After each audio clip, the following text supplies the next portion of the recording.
Eu agradeço o Paulo e o Daniel. A gente tinha combinado antes e conversado e cederia parte do tempo para eles, afinal de contas, eles vieram de longe, os convidamos para estar aqui hoje expondo seus trabalhos, etc. E faria uma apresentação muito breve, não vou tomar o tempo do Simbioma, não vou. E nós vamos compor a mesa depois no final e acredito que vai dar tudo certo. Muitos dos aspectos que eu vou falar agora já foram ditos e por isso eu vou só pincelar e, vamos dizer, polemizar alguns assuntos em relação à genética no contexto da biodiversidade. Como o Daniel já falou, eu também faço a opção de não usar a genética para conservação e usar algum conectivo, pelo seguinte motivo. A genética da conservação, na conservação, como uma disciplina que, nos livros textos utiliza dessa forma, esse conceito, veio na verdade como uma vertente da biologia da conservação que surgiu na década de 70, 80, como o próprio Sérgio veio falando, numa perspectiva de evitar a erosão da diversidade ou o prenúncio da extinção das espécies. E a genética entraria como uma ferramenta para auxílio na detecção ou de evitar essa erosão ou essa forma de se proporcionar a extinção. O que é interessante é que quando a gente fala de biodiversidade, a gente pensa sempre em algo, uma floresta, uma mata, aquele monte de bicho e tal. Mas a gente tem que lembrar que a biodiversidade não é só esse aspecto, ele tem um aspecto cromossômico, uma variabilidade cromossômica e genética intrínseca.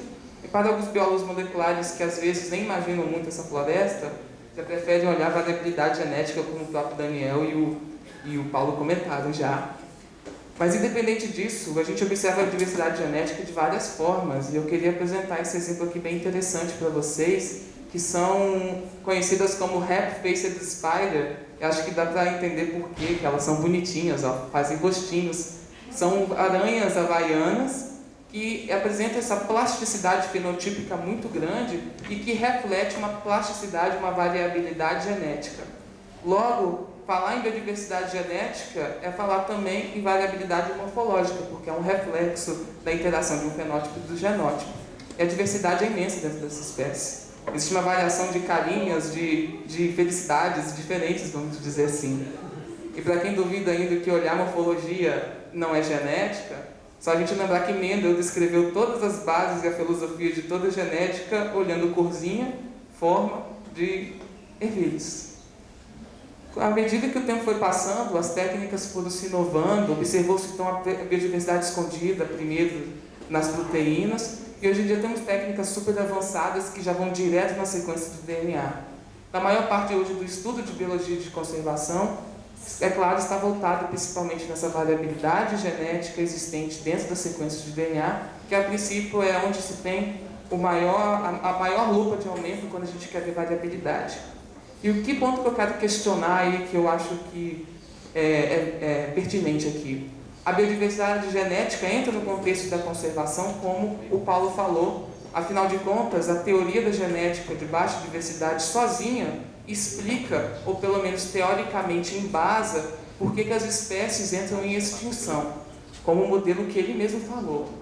Acontece que, apesar da genética explicar o modelo de entrar em vórtice de extinção, ou seja, algo relacionado à erosão genética, a gente sabe que ela não está sozinha. Existe uma série de efeitos potencializadores que causam ou aumentam a forma com que a variabilidade genética é reduzida ao longo do tempo.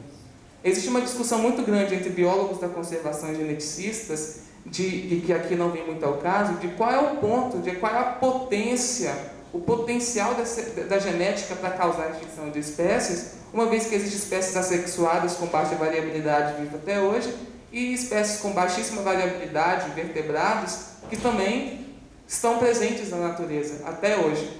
Mas, independente dessa discussão, tudo isso é potencializado em relação a eventos aleatórios ou de explorações. Vou passar um pouco mais rápido nisso. Mas onde é que eu quero chegar? Apesar da variabilidade genética, em teoria, ser suficiente para justificar extinção de espécies, ela não é um dos critérios utilizados pela IUCN para a classificação do status de ameaça das espécies. Então, quando eu vi aquele caso dos veados que você apresentou, que fala em momentos dados ainda insuficientes, tem-se todo um histórico genético, citogenético, só que por não ter um critério provavelmente genético, é impossível você dizer ou afirmar que aquela espécie está ameaçada ou aquelas espécies estão ameaçadas, porque todas elas estão relacionadas a critérios de número de indivíduos, distribuição desses indivíduos no espaço e até análises estatísticas super apuradas para saber a chance de extinção dessas espécies.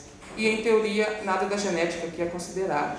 Então, aproveitando o ensejo, gostaria de saber que aqui no presente tem pessoas que fazem parte dessas comissões, fiquei muito feliz ontem em ter escutado isso. Queria até estender a pergunta na hora do debate. Até que ponto os geneticistas estão presentes nessas reuniões, ou até que ponto a genética, nessa forma, pode ser utilizada nisso. E eu, pensando um pouco em cima disso, querer, sim, que apesar de não ser o critério, a genética pode auxiliar no encontro dessas estatísticas, no encontro desses valores de indivíduos na natureza. Em que sentido? A gente sempre tem que pensar a biologia da conservação como um campo. Começa no mato mesmo, ou no caso no rio. Não está restrita ao laboratório, não está restrita lá às máquinas de DNA. Ela inicia-se com os dados coletados no campo. E muitas vezes, como em todos os critérios, necessita de censo, número de indivíduos. E quem trabalha com espécies de vertebrados, aves, os critérios ecológicos de captura e recaptura, fazer transectos de censo, são estimativas da mesma forma que a genética também tem a sua forma de estimar a quantidade de espécies viventes. Mas muitas vezes, o fato de a gente ter que coletar já inicia a primeira polêmica na genética da conservação. Se a gente está querendo conservar e a gente tem que coletar o bicho, isso não seria um paradoxo, né, se a gente está querendo conservar a espécie, mas, como o próprio Paulo já falou, a gente precisa do voucher, precisa ter o testemunho, isso às vezes é muito mais importante. O Áureo, que teve ontem, que trabalhou com arpia, se não fosse o fato de ter coletado arpias na década de 50, ele não conseguiria dizer que as arpias, após o desmatamento da Mata Atlântica, diminuiu a sua diversidade genética, porque ele fez a genética de espécimes de museu de 1950 e espécies coletadas atualmente e viu que houve uma drástica redução da diversidade genética ao longo desses 50 anos na espécie. E justamente coincide com o aumento do desmatamento da Mata Atlântica. Agora, se a gente imaginar uma situação hipotética de campo, eu quero mostrar um pouco que a genética é uma ferramenta para ajudar a gente como biólogo de campo no meio do mato, existem várias formas de fazer esse censo, né? E às vezes é muito complicado você observar a onça do mato, que não é onça, né? A gente é um animal muito intimidador e às vezes problemático. Mas existem formas de se olhar ela. Por exemplo, utilizando câmera trap, a gente consegue dizer se tem ou não a presença dessa onça, mas às vezes não sabe dizer quantos indivíduos são. Porque quando a gente tem uma foto e tem 3 onças, 3 fotografias de onças, são 3 indivíduos diferentes ou é uma onça só? Às vezes é possível identificar quando tem alguma cicatriz, ou às vezes rola até um digital a partir das manchas da onça, mas mesmo assim não é nada muito certo. Então a genética, às vezes a gente trabalhando no campo, tem evidências de que as onças passaram e às vezes tem até as fezes. Para quem pensa que cocô, eu gosto de falar chulo mesmo, porque ensino biólogos que trabalham com fezes, as pessoas meio que não dão muito valor a isso, mas as fezes é uma das maiores fontes de recursos genéticos que a gente tem. É possível extrair DNA com qualidade daqui e dizer, então, se a gente encontra essas fezes, a parte de identificação molecular, como o Daniel falou, dizer, então, por exemplo, que espécies tem aí. E ainda obter informações sobre a biologia do bicho. Se aqui a gente conseguir extrair DNA das sementes que provavelmente ele comeu, parte com uma identificação molecular, podemos inclusive experir o que ele comeu e que dispersou de que tipo de planta ele é. Agora, mais do que isso, se a gente tem vários cocôs, identificamos que são várias espécies de onça, mas quantos indivíduos? Pode ser que o mesmo indivíduo cagou várias vezes, né?